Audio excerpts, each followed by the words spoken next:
meus amigos, tudo bem com vocês?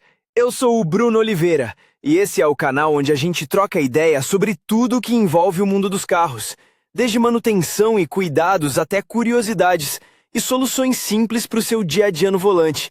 Se você curte conteúdo direto ao ponto e sem enrolação, já deixa o like, se inscreve aqui no canal e acompanha o vídeo até o final, porque tem informação que pode fazer a diferença para você e para o seu carro.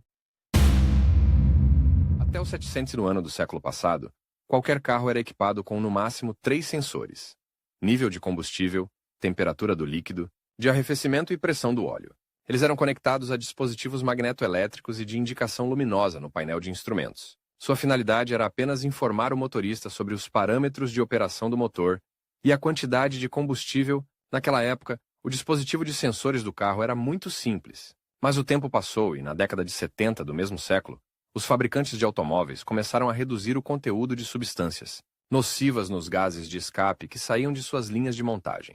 Os sensores dos carros necessários para esse fim não informavam nada ao motorista, mas apenas transmitiam informações sobre a operação do motor para a ECU. Seu número total em cada carro aumentou significativamente. A década seguinte foi marcada pela luta pela segurança no uso dos carros, e novos sensores foram projetados para esse fim. Eles foram projetados para operar os freios anti-bloqueio e os airbags durante acidentes rodoviários. ABS. Esse sistema foi projetado para evitar o bloqueio total das rodas durante a frenagem. Portanto, o dispositivo necessariamente contém sensores de velocidade da roda. Seus designs são diferentes. Eles podem ser passivos ou ativos. Os sensores passivos são, em sua maioria, sensores indutivos. O sensor real consiste em um núcleo de aço e uma bobina com um grande número de voltas de fio de cobre esmaltado fino. Para permitir que ele cumpra sua função, um anel dentado de aço é pressionado no acionamento ou no cubo da roda. E o sensor é fixado de modo que, quando a roda gira, os dentes passam perto do núcleo e induzem impulsos elétricos na bobina. Sua taxa de repetição será uma expressão proporcional da velocidade de rotação da roda. As vantagens desse tipo de dispositivo são a simplicidade, a ausência de fonte de alimentação e o baixo custo. Sua desvantagem é a amplitude muito pequena dos impulsos em velocidades de até 7 km/h. Ativos, que podem ser de dois tipos. Um é baseado no conhecido efeito Hall. Outros são magnetorresistivos, baseados no fenômeno de mesmo nome. O efeito magnetorresistivo consiste em alterar a resistência elétrica de um semicondutor quando ele é exposto a um campo magnético. Ambos os tipos de sensores ativos são caracterizados por uma amplitude de pulso suficiente em todas as velocidades, mas seu dispositivo é mais complicado e o custo é mais alto do que o dos passivos. E o fato de precisarem de fonte de alimentação não é uma vantagem. Sistema de lubrificação.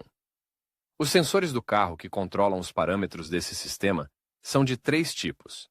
Sensor de nível de óleo, talvez seja o dispositivo mais simples. É uma boia que se move verticalmente no cárter do motor, sobre uma guia, e fecha os contatos quando a superfície do óleo atinge o nível mínimo permitido. A adição de óleo faz com que o nível suba e os contatos se abram.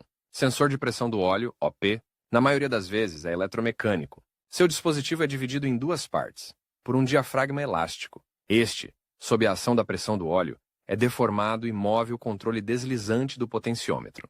Como resultado, a resistência entre o terminal de saída e a massa muda. Quando a pressão do óleo cai, o diafragma retorna sob a ação da mola. Sensor de pressão insuficiente, emergência. Ele consiste no mesmo diafragma com uma mola e um contato normalmente fechado para o terra. Um dos contatos da lâmpada indicadora de pressão de óleo de emergência no painel de instrumentos é conectado ao seu terminal. O outro contato dessa lâmpada é energizado quando a ignição é ligada, de modo que ela começa a brilhar. Depois de dar partida no motor, o diafragma, sob a ação da pressão do óleo, abre o contato do terminal do sensor com a massa. A lâmpada indicadora se apaga. Se a pressão do óleo cair abaixo do nível permitido, a mola faz com que o terminal se feche para o terra e a lâmpada se acende novamente, sinalizando a falta de pressão no sistema. Resfriamento do motor. Um carro com motor de carburador foi equipado com 2 sensores de temperatura. Um deles ligava o ventilador elétrico do radiador para manter a temperatura operacional. O outro era lido pela unidade de exibição. O sistema de arrefecimento de um carro moderno, equipado com uma unidade de controle eletrônico do motor, ECU, também tem 2 sensores de temperatura. Um deles usa o dispositivo de exibição da temperatura do líquido de arrefecimento no painel de instrumentos. O outro sensor de temperatura é necessário para a operação da ECU. Seu dispositivo não é fundamentalmente diferente. Ambos são termistores que têm um coeficiente de temperatura negativo, ou seja, sua resistência diminui à medida que a temperatura diminui. Trato de admissão. Sensores do trato de admissão. Sensor de fluxo de ar de massa, MAF. Ele é usado para determinar o volume de ar que entra nos cilindros. Isso é necessário para calcular a quantidade de combustível para formar uma mistura equilibrada de combustível e ar. O nó consiste em 2 filamentos de platina, pelos quais passa uma corrente elétrica. Um deles está no fluxo de ar que entra no motor. O outro, o de referência, está longe dele. As correntes que passam por ele são comparadas na ECU. A diferença entre elas determina o volume de ar que entra no motor. Às vezes a temperatura do ar é levada em conta para maior precisão. Sensor de pressão absoluta do ar no coletor de admissão, também chamado de sensor MAP, é usado para determinar o volume de ar que entra nos cilindros. Pode ser uma alternativa ao sensor MAP para motores turboalimentados. O dispositivo consiste em um invólucro e um diafragma de cerâmica com um filme resistivo à tensão por pulverização catódica. O volume do compartimento é dividido pelo diafragma em 2 partes. Uma delas é hermeticamente fechada e o ar é evacuado. A outra é conectada por um tubo ao coletor de admissão, de modo que a pressão nela é igual à pressão do ar soprado no motor. Sob a ação dessa pressão, o diafragma se deforma, o que altera a resistência do filme sobre ele.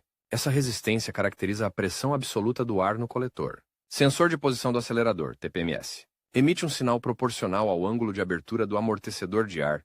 Ele é essencialmente um resistor variável. Seus contatos fixos são conectados à massa e à tensão de referência. O contato móvel, que é mecanicamente conectado ao eixo da válvula do acelerador, é conectado à tensão de saída, sistema de escapamento sensor de oxigênio. Esse dispositivo desempenha a função de feedback para manter a proporção correta de ar combustível nas câmaras de combustão. Sua operação é baseada no princípio de uma célula galvânica com um eletrólito sólido. O último é uma cerâmica à base de dióxido de zircônio. A platina pulverizada em ambos os lados da cerâmica serve como eletrodos do projeto. O dispositivo começa a funcionar após ser aquecido a uma temperatura de 300 a 400 C.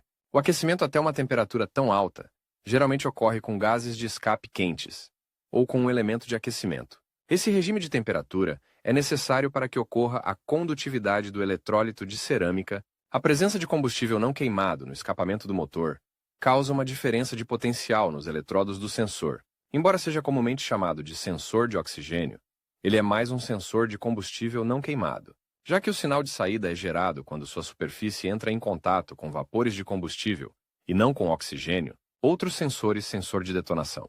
Projetado, como você pode imaginar, para detectar o processo de detonação no motor. Sua operação utiliza as propriedades piezoelétricas do quartzo. A deformação de uma placa feita desse material causa uma diferença de potencial em suas extremidades. Em resposta à ocorrência de impulsos de detonação, a ECU reduz o ângulo de avanço da ignição, sensor de posição do virabrequim CCPS. Forma um impulso correspondente à VMT dos pistões dos cilindros I e quarth. Sem o sinal desse sensor, é impossível determinar com precisão os momentos de injeção de combustível e formação de faísca. O tempo de sua ocorrência é medido pela quantidade de atraso em relação ao pulso desse sensor. A velocidade de rotação do virabrequim é estimada a partir da frequência desses pulsos. Na maioria das vezes, o dispositivo é um sensor magnetoresistivo, ou Hall. Sensor de posição do eixo de comando de válvulas, DPRV, serve para formar um sinal de pulso do curso de compressão no cilindro I. Para uma operação confiável em baixa velocidade do eixo de comando de válvulas, esse dispositivo é feito apenas com base no efeito Hall. As outras fases da distribuição de gás são determinadas levando-se em conta esse pulso com a ajuda do sinal do DPKV.